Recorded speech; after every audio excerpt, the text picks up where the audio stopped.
Yeah, that's another mindset entirely. Right. And I tell you what, we are coming to the end of this episode, but also this takeover one, this, groundbreaking uh, event that followed 35 or 36 more after, and it closed out with the NXT champion Adrian Neville against Tyson Kidd.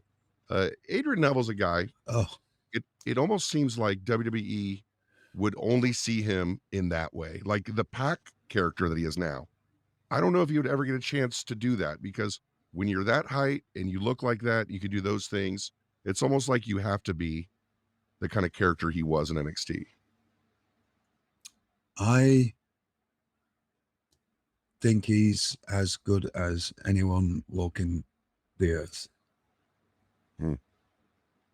I think there was a time before he came that he wasn't so sure about himself because he'd never done any promos. He'd made a name for himself in Japan, and I met him in London, and I spent a couple of days with him, and he came, and I always knew it was just, first of all, he's got that thing that we talked about with Sammy before, that Sammy's managed all these things, but not looking like what you expect a wrestler to look like. Adrian Neville, I personally, I don't see anything to do with his height or Pac. No, He I just see like a monster to me. I look like, because I know, me and him have a lot of the same things as far as music and youth culture. It sounds funny me saying youth culture, but we like the same youth culture stuff from Britain. And he looks like somebody who's gonna smash the granny out of somebody.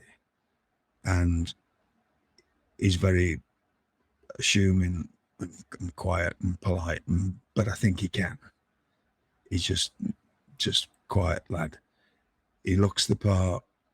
His face tells a story. I really, really rate him, and I think he's fantastic. And I can't say enough good about him, and I can't say enough good about the way he carries himself and as a pro. And this match, Tyson Kidd is another person.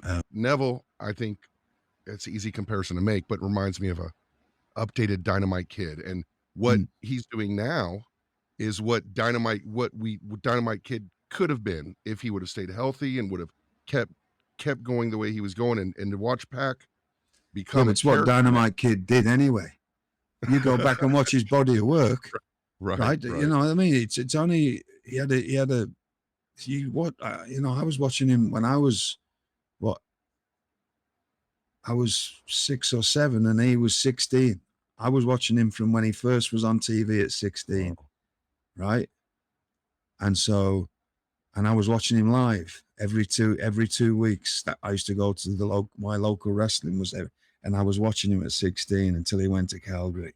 I got to see him. So he had an incredible body of work. That's what he was doing. He was laying down from day one, credible wrestling matches in whatever style no matter what company he went for. His body of work still holds up well. You can go back and watch. You'll be able to watch Neville's. Like Pac. You'll be able to go back and watch him, and everything he does is credible in whatever style he's doing. Because at first it was a bit of a different style, but once you got whatever he's doing, is brilliant. So. And of course, not to gloss over TJ Wilson. No, again, fantastic. Absolutely fantastic. Just a great wrestler. And really, the match worked because of his story, the story it told of him. Of course, Neville's, it looks like this world beater at this point. Yeah. But, TJ is trying to reboot his career, reboot his career and beat him. And you didn't for a second think that wasn't two people trying to beat each other. Mm-hmm. It's another thing. It's what you watch wrestling for. If you just watch that, you go, there's two fellas trying to beat each other here. That's the story. And there was no doubt that there was times when, you know, anytime there was any kind of a pinfall or anything, it would look right. It was right, and everything was right about that from a professional standpoint, and it was fantastic, absolutely fantastic.